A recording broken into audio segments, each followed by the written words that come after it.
Geeks and geekettes, comic fans all around the world, welcome to another episode of Ask Chuck Dixon, where you get to ask me, Chuck Dixon, questions about what I do for a living. And what I do for a living is I write comic books, and that's what I've been doing, for a living for a number of decades. So I have some experience, and I'd like to share them with you. Let's not waste any more of your precious time. Jonathan Young, I would consider you the best writer for the Riddler. Questions multiply. The mystery is a masterpiece. Apart from your work on the character, what are some of your favorite or best written Riddler stories from post-crisis to the 2016 Rebirth era? DC's new sadistic and murdering Riddler has recently been implied to be the one responsible for the Killing Joke, giving Joker the plan to shoot Barbara Gordon. I don't know how anyone thought that was a good idea.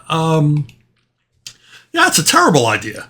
I hate how they try to retcon past events in continuity and tie them all together. Life isn't like that. Life is a series of random events. But for some reason, a lot of comic book creators like to wrap up all of the comic book reality in a bow, where everything fits together like jigsaw pieces. And I've never cared for that. Yeah, so what Riddler stories did I like in the past? Really none. I don't like almost any of the Riddler's comic book appearances. And really, my first exposure to the Riddler was Frank Gorshin on the Batman 66 TV show. And, quite famously, Frank Gorshin, with his portrayal of the Riddler, set the tone for the entire series. His manic, crazed, schizophrenic, and yet funny, and yet somehow also psychotically dangerous portrayal really raised the bar for the show.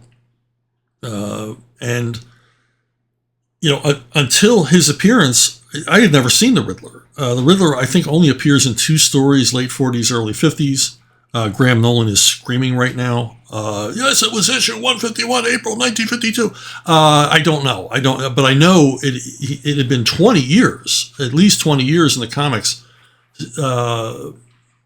without a Riddler appearance. And here he shows up on TV for millions to see. And of course, DC had to immediately begin reintroducing the Riddler character into the comic book in order to exploit his appearances on television. And the TV series did a lot of, people poo-poo some people poo-poo the 66 Batman series, but the writers really did a lot to enhance these characters. They had to, because it was television, a different format than comics. They had to figure out a lot of stuff about these characters in order to make them more vivid and more three-dimensional for television. Making the Penguin a womanizer. Making the Riddler into a, just raving manic depressive, Catwoman's attraction to Batman, which bordered on the perverse. So they had to draw a more rounded portrayal of these characters. But they stuck with the core of them. And the core aspect of the two original Riddler appearances was his use of riddles, and his use of riddles to both draw the dynamic duo more into danger and away from his crime. But if the riddles were answered correctly or figured out correctly, they would lead the dynamic duo to the crime. So you had this Lady and the Tiger aspect to every single one of the Riddler's riddles, and the TV show followed that format. And let me tell you, as a writer, it's not an easy template to write in. It's, first of all, you got to have the riddles. They have to make sense. And they each have to serve two purposes. And they can't be too easy to figure out, because, you want the readers you want to give the readers a chance to figure out what the Riddler's up to. Each appearance of the Riddler on the TV show did this. So my hat's off to the writers of the series. So these would be my favorite Riddler stories. My other favorite Riddler story, which I've often related, is Die Hard 3, possibly the best Batman and Robin movie ever made. It doesn't have Batman and Robin in it. The Jeremy Irons character in this movie is very, very much the Riddler. He offers clues that both draw the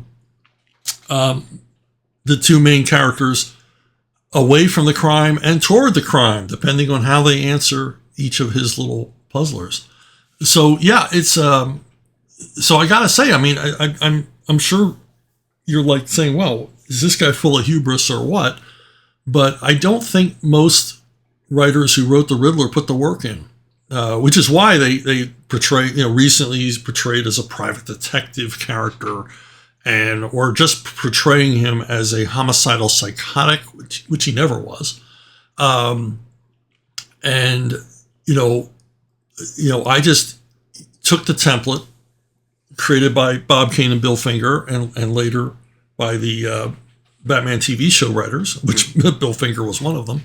I took that template and ran with it. And my portrayal of Eddie Nigma was a little bit different than the TV series in that he seriously wanted to get away with the crimes. He wanted to be the smartest guy in the room. He wasn't crazy. He wasn't demented, except for being, OCD in the fact that he had to leave riddles.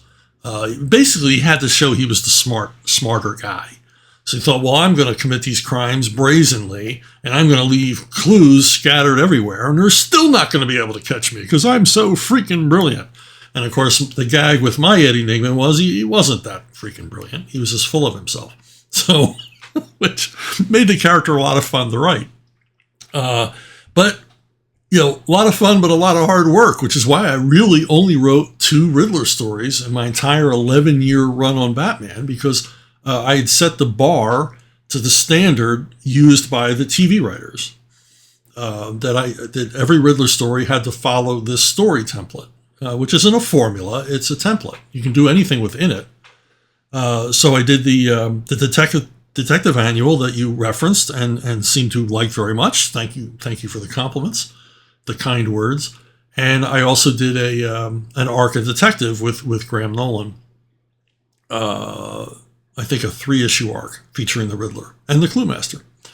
So anyway, that's it for the Riddler. I don't have any favorite Riddler comic book stories, except maybe my own.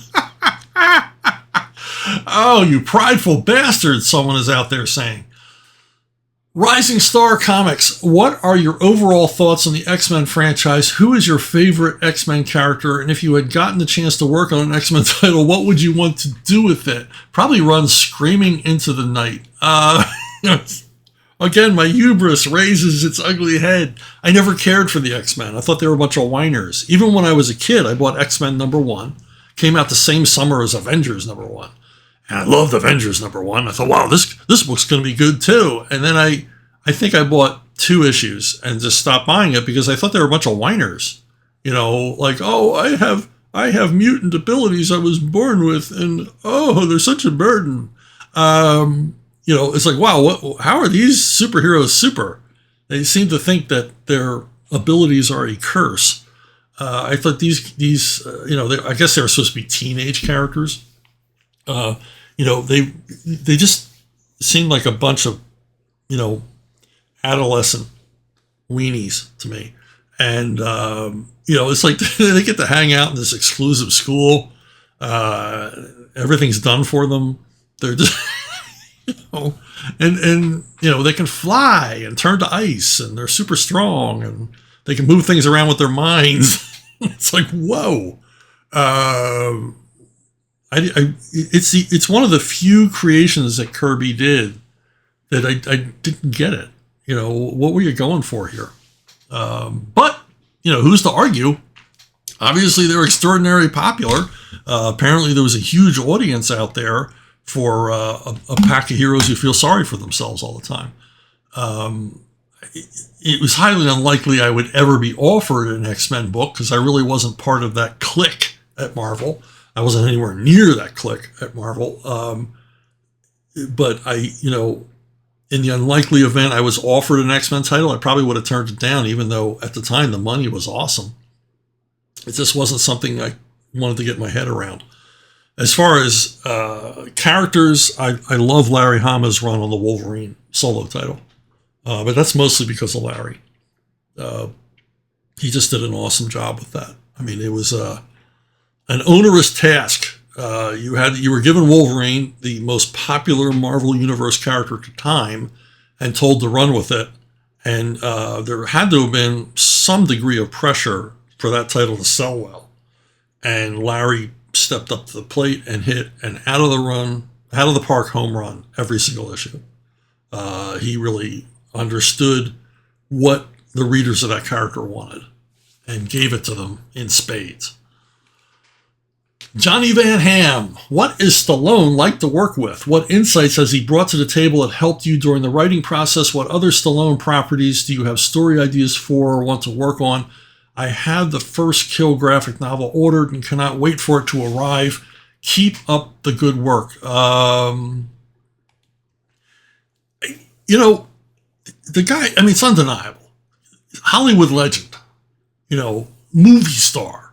This guy's an icon in so many ways. And yet, he's just a normal guy. He's aware of his effect on people, and does everything he can to make you feel comfortable. The first time I talked to him on the phone, within 5 minutes, it was just another guy on the phone, another writer, in a lot of aspects, and I mean this in the best way possible, another geek, This guy loves story. He loves writing. He's very good at it. And a lot of times when I talked to him on the phone, and when I met him in person, we were completing each other's sentences. We have a feel for this action genre. I mean, obviously he's got a feel for it. He's been tremendously successful with any number of franchises. The weird thing is the very first time I talked to him on the phone in my office, I had a one-sheet poster for Judge Dredd. So I'm talking to him, and I'm looking at basically a 3-foot-high picture of his face while I'm talking to him. And I'm looking at the picture and trying to look away and trying to, you're like, wow, I'm talking to this guy that I've seen in movies, half my life. And, but he's just normal guy. And now I don't understand. I think that fact that, we both like talking about this stuff. We like talking story. And the easy go back and forth we had, and the easy and the how conversant we are with the action genre, both of us, having come at it from different directions. Me from comics, him from movies. But he likes comics, so there was a connection there. I'm from Philadelphia. There was a connection there, and every time I talk to him, it's a delight. What can I say? And he's that Hollywood rarity. He doesn't forget you. If he liked working with you, he remembers you. In many cases, when I've had run-ins with movie folk, once they realize they can't utilize you, you're dead to them. You hang up the phone. I'm never going to hear from that producer or director or writer ever again. But with Stallone, it was different. He kept calling me. Even when things fell apart on the Expendables 2 deal, he still kept calling. And sometimes called just to talk. And I think part of that was I'm not in the business. And he knows I'm not going to say what we talked about or anything like that. He just wanted to, air something out with me. But, and it's not like, we have lunch together or we're great friends or anything else, but we do have a terrific working relationship. And he's what I like is he's open to new ideas. And when you propose a project like Expendables Go to Hell or Rambo First Kill, it's like, yeah, let's do it. And then you do it. And there's not a lot of complication. There's not a lot of legal hassles and everything else. There's a great degree of trust between he and I, professionally, that I wouldn't normally give to anybody. But as I said, even when the Expendables 2 job fell apart, he found me other work. He felt like he owed me, which, wow, he didn't owe me. Who am I? He's Sylvester Stallone. He could have walked away and I would have understood. You're a bigger fish in your world than I would ever be. You're a bigger fish in your world than most of the fish in your world. But as you can see from his recent output, the guy's prolific. He's a workaholic. He's a powerhouse, a creative powerhouse. And, as he moves more into the production end and the writing end, he seems to become even more prolific. He's balancing so many different projects, including the Levon Cade thing, which there's new life. There's new life brought to the Levon Cade project. We've been talking about it for years, but there's actually some movement now with casting and distribution and all the rest of it. So anyway, he's an awesome guy to work with. He is a real dude. So there you go. Okay. Andrew Runyon. I've been reading through your Levon Cade novels. There you go. We're mentioning Levon, right? It's like I designed it to work right into a Levon reference. Anyway, I've been reading through your Levon Cade novels, and your approach to dialogue seems to be to accompany each line of dialogue with a described action. This is a very efficient method of keeping the story in motion, which I'm guessing is informed by your experience writing comic books. How much of your prose style do you think is the product of your primary media, namely comic book writing? Well, when I wrote the first Levon Cade novel, I'd written a number of novels prior to that, and I sent Levon's trade, the manuscript, off to Scott Peterson, who was my longtime editor at DC on Batman and comics like Robin and Nightwing and things like that. And I had a really good writing experience on Levon's trade, and I wanted to see what Scott thought about it. This is before I sent it off to be formatted or anything. And he said that this was, of all the prose stuff I'd written, this came closest to the way I wrote comics as far as pacing and things like that. So very astute appraisal on your part, there was all my work in comics really informed me on how to write the Levon Cade books. Dialogue and action, moving plot forward. The dialogue moves plot forward. Although, when writing dialogue, I want to stick to the he said, she said format without a lot of description. But every once in a while, just to remind the reader of the environment or whatever, I will have the speaker performing some action, sipping a coffee, getting in or out of a car or whatever, just to keep the characters literally in motion. I don't do it with every piece of dialogue, but I do it often enough. I feel like you've got to ground the reader. Elmore Leonard, he always says he eschews all of that stuff. But possibly he's more skilled than me. I feel like I've got to remind the reader of who's talking and where they are. Keep painting a picture in the reader's head. And like I've said before, that's the big difference between prose and comics. Comics, your panel descriptions, which will never be read by the readers, for environment, characters, and things like that, they're generally only read by your editor and your artist and possibly the colorist. So they can be very direct, very detailed, the kind of stuff that a reader reading a novel doesn't want to read. And that was the most interesting thing to me about prose, is that I actually had to write less description in prose than I did for comics, because you want to allow the reader as much room as possible to create the pictures in their head of what the characters and locations and things look like. and they're drawing from their own experience, their own visual memory for these things. So everybody's going to see the story differently, see the characters differently, but you have to allow them to do that, as well as allow them to project themselves into the action of the novel, as opposed to comics where it's the whole enchilada. You're giving them everything. They've got to look at it and read it. So you're basically using two different parts of your brain when you're reading a comic. Whereas when you're reading prose, I mean, whether you realize this or not, you're building the world in your mind. The author is certainly spurring you on, giving you suggestions. And to my mind, the less suggestions the author gives you, the better, so that you can create a vivid world based on your own visual experience.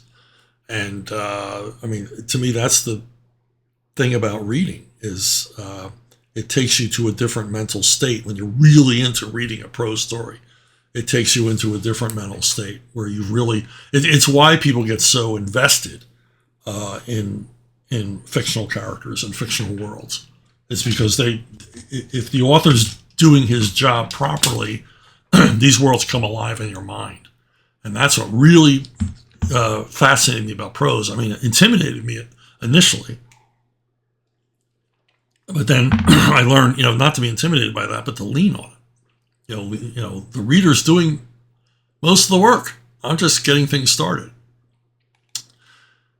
When beginning a new novel series, this is another one, a follow-up question, such as Levon Cade, how much do you reread the previous novel or novels to ensure you're being consistent and that you're following up on unresolved threads? Well, I don't take a lot of notes, which is probably a bad idea. I wouldn't suggest that to writers. I kind of try to keep things in my head. But when I start a new Levon novel, I have to go back and skim through the previous ones in order to get character names right, things like that. I'm not one of these people who makes character profiles or biographies for my fictional creations. I just keep them in my head. And, recently that was a problem because there was a scene I wanted to harken back on from an earlier Levon novel, and I couldn't remember which novel it appeared in. So I ended up having to spend an afternoon scanning through all of them and finally finding that scene in the last place I would have thought to look. I was like, man, I swore it wasn't in this one, but it was. It involves a lot of note-taking and post-it notes and things like that. Just lists of characters' names and relationships, and so that I can remember. And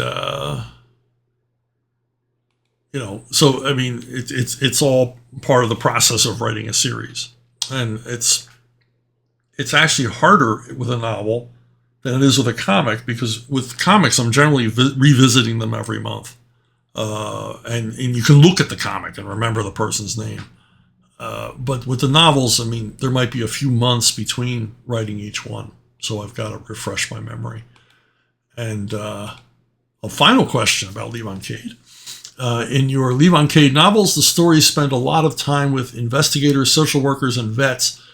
We get great insights like Gunny Lefferts telling Levon that cushy lifestyles bred the animal out of people, including capabilities we once regularly made use of as hunters.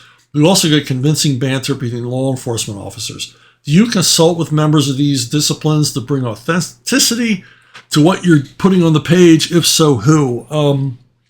As Nietzsche said, a writer uses his own and his friends' intellects. A lot of the stuff I write is the product of like years and years and years of just walking around on the planet, talking to people. Hearing stories and relating them to you, as part of a fictional tableau. Fancy way of saying that I get ideas from talking to people, and a lot of the stuff, particularly about foster care and things in these stories, it's not my own experience of people that I've talked to. And I never miss an opportunity to talk to police officers or service people or any kind of EMTs, things like that. It's one of the reasons I really like going to conventions, which I haven't done in a while, and making store appearances, because you'll meet people from different walks of life, and I'm usually the one asking them questions because I want to know, and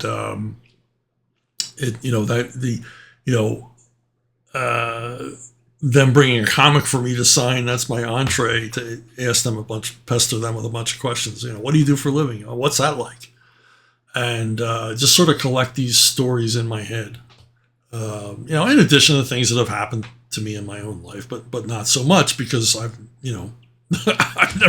I've never done anything like Levon Cade. But it's one of the reasons I'm glad I came to full-time professional writing later in life. I mean, I really didn't go full-time in comics till I was 32, so I had a chance to do some living, work a bunch of dead-end jobs and meet a whole bunch of interesting people along the way. And I've always been the guy asking questions. What was that like? Even when it gets uncomfortable and awkward, because I just really want to know. And in the end, people appreciate you asking questions because it shows an interest, a real interest. We all say thank you for your service. My version of thank you for your service is to say, what was it like? Where were you? What was your specialty? What was your task? Never ask about combat. That's tacky. But to ask, and then the stories come out, and then I'm there hoovering up those stories, man, so I can put them in the hopper and turn them into a fictional melange. I'm just spitting the French words out here today. Okay, next question. Creeper Weirdo. You keep mentioning that a lot of superheroes have a populist influence. Why do you think that is? Well, I think the answer is pretty simple, Creeper. These are wish fulfillment characters. Superheroes are wish fulfillment characters, and I don't think anybody wishes to be a bully or a fascist. They wish to be the righter of wrongs, and that's really what populism is all about. Populism isn't a left or right wing thing. I mean, you can be a liberal populist, you can be a conservative populist, but it just means you see an inequity, you see an injustice, and you want something done about it immediately. And you don't want a committee formed. You don't want a study done. You want someone to come in and say, hey, the people are hungry, feed them. There's a lot of crime. Let's hire more cops. Just direct answers to problems that people see. And that's what superheroes provide. They are instant justice, no red tape, no bureaucracy. They just come in and they get it done. They see the problem and they care. Now that's the thing about populists is if you're a populist as a politician, the important thing is you've got to mean it.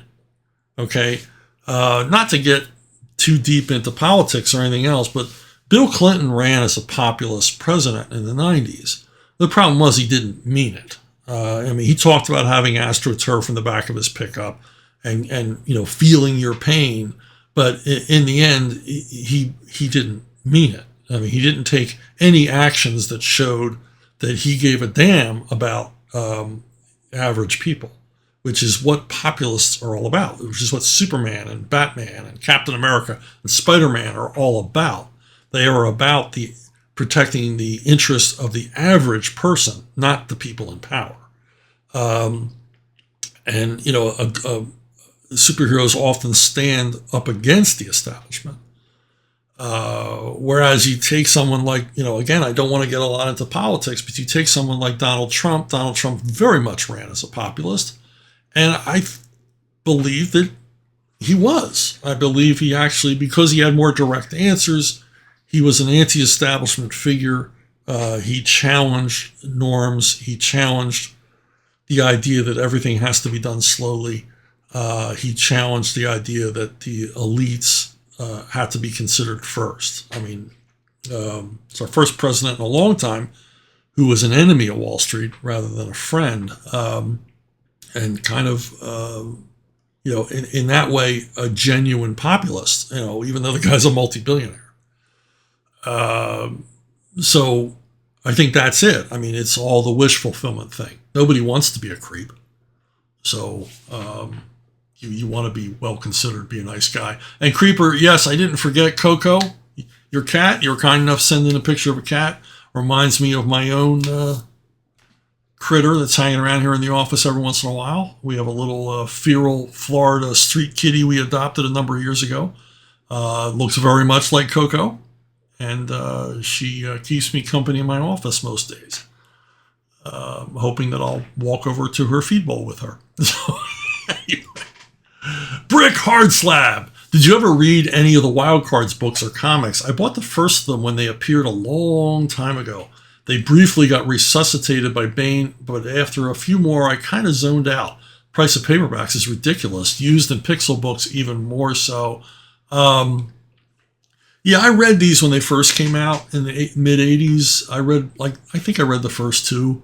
And basically the idea of Wildcards was they were an anthology series where established science fiction writers got to write their version of a comic book hero. And, some of them were interesting. Some of them were dreary. some of them were boring. But that was science fiction in the 80s.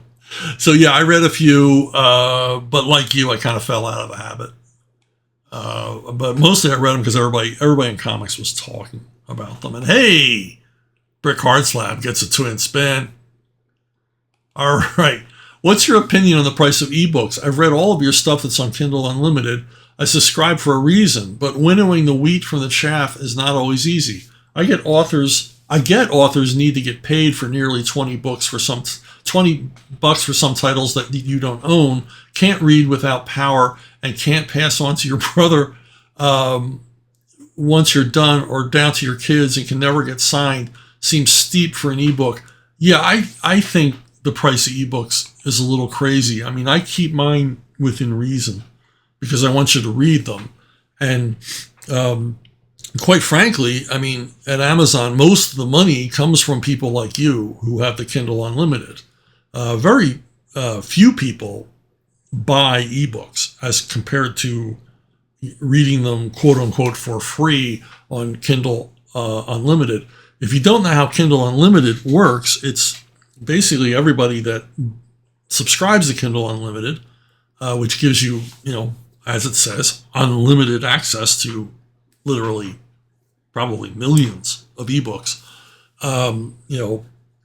That money goes into a pool, and each month that pool is doled out based on the number of pages of your work read. So the more pages of my books that get read, the more money that I earn for them. And that's really what it's all about. The Kindle Unlimited is where the real money is on Amazon, not charging a lot for the book. So I don't understand. Well, maybe I do understand, because so few people buy them.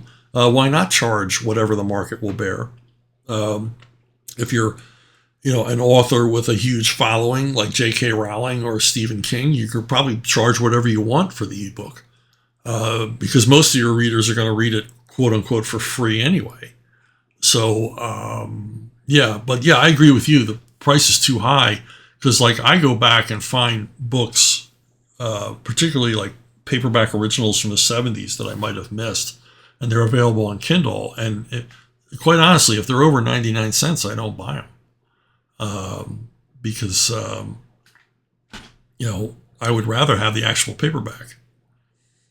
And I'm a book guy, man.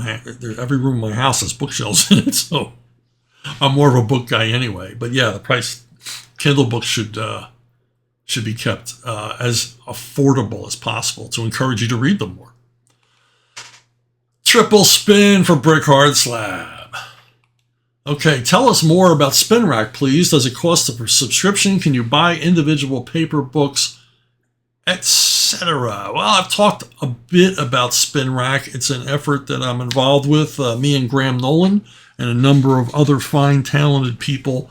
And for us, this is the next step in comics. This is the step for independent comics that takes us past crowdfunding. It's Comics 2.0. It's very much a Web3 presence, metaverse, all that stuff. Yeah, I'm using buzzwords. I'm using jargon. And you're like, yeah, Chuck, I still don't understand what the hell SpinRack is. Well, it's a multimedia company. You can understand that. And, we're already building a mobile game, which will show up in the next couple of weeks. And it's, beyond the mobile game, we're going to have, digital collectibles, digital comics, all kinds of, community interaction on a level that you've never seen before in comics. And it's all based on IP owned by Graham Nolan and I, both together and separately. And in particular, the first mobile game is going to feature characters from Law Dog, My Sister Suprema, and Joe Frankenstein. But eventually the entire universes that Graham and I have created will show up as aspects, as elements in SpinRack. And we're going to be a big presence on Discord. If you don't know what Discord is, it's an open source sharing community, and we're going to build our own community within Discord, and it's going to have things that you don't usually see from comic book creators. We're gonna have exclusive tryout scripts. So if you're an artist, you're going to have a script that's never been drawn before that you'll be able to try out, and you'll actually get your artwork looked at and reviewed by me and Graham, with the possibility that we might just put you to work. So it's partly fun for fans and wannabes, but it's also a serious attempt to grow our creative base, because we're going to need creators for all of this stuff. Currently we have a small army of guys working on new content, new material, but we're going to need more as things ramp up. Now the thing about SpinRack is it's mostly digital. It's going to be mostly online, mostly on your mobile phone. It's separate from any kind of actual paper publication of the comics, although digital versions of our comics will be available through SpinRack. And sometimes they'll be available as prizes for the games. We've got all kinds of prizes and tchotchkes and merch and all the rest of it in the pipeline, ready to go to be used as rewards in the games. And we just got a mountain of content ready to come your way, and it doesn't cost anything. There's no subscription service or anything else. You just start with the mobile game. Start with SpinRack.io, our website, which you can go to. I'll put the link up. And we've been helped by some extraordinarily talented people. These people are like tops in their field, from entertainment, from gaming, from finance, from visual effects people. I mean, just an amazing crew. This is just a few of them that's helping us out. We've got some real PR wizards involved here, and it's been an amazing creative experience for me, because this sort of gets Graham and I outside of our own wheelhouse, to deal with a bunch of people who, really dig what we're doing, really understand the comic book medium, and think that it needs to expand.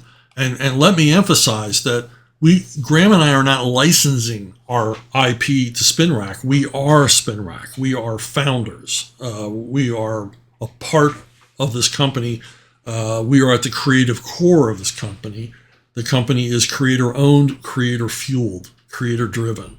So, I know it's early days. I know I don't have anything to show you right now, but it's all coming very soon, and it's coming soon. It's coming fast.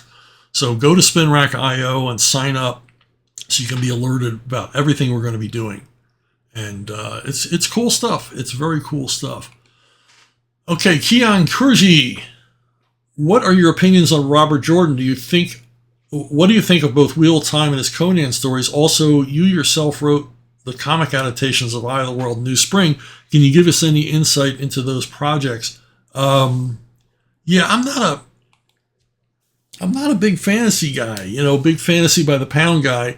I was in a lull in my career after leaving CrossGen. I was in the wilderness for a bit, and I accepted the assignment to adapt Jordan into graphic novels. And they wanted me based on the success I had doing Tolkien's The Hobbit as a graphic novel. And all I can say is I've never read Jordan's Conan stuff. I've never read any Conan stuff other than Howard's. He was very hard to adapt into comics because there's a lot of internal stuff going on in these novels. There's not a lot of, at least in the ones I adapted, it wasn't a whole lot of action. There's a lot of talking, a lot of people watching other people do things that weren't that interesting, and a lot of internal dialogue, and a lot of mini moves and things like that. They just are not visual. There's very little for a fantasy book with dragons and monsters and everything else. There's the eye candy came few and far between. Now maybe there's a few of these I didn't read that are action packed from beginning to end, but they were none of the ones I got to adapt. So and like I said, I'm not that big on fantasy. I don't know why. I don't quite understand why Tolkien just isn't the last word on epic fantasy.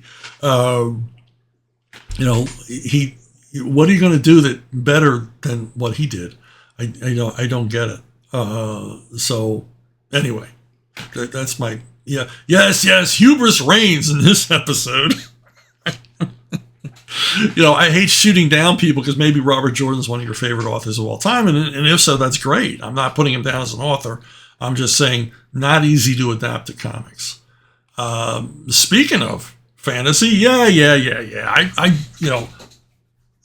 Tolkien wrote the last word, but Howard left us wanting more.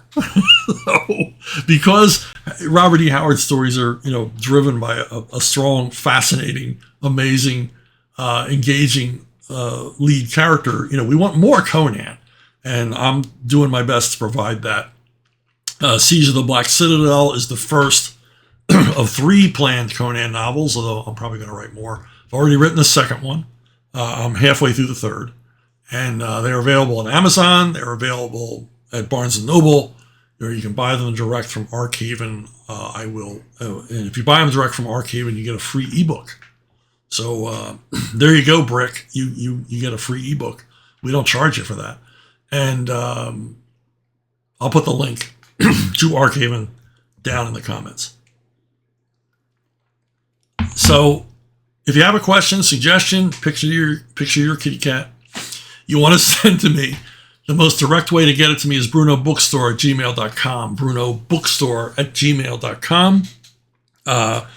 You can leave a question here under the video. You can leave a question on Facebook or on Twitter, but I might miss them. So absolutely the most sure way to know that I read your question and considered it is brunobookstore@gmail.com. So that's it for me for this week. I want to thank you for listening. I want to thank you for watching. There'll be a new What You're Reading on Friday, and I'll see you all down the road.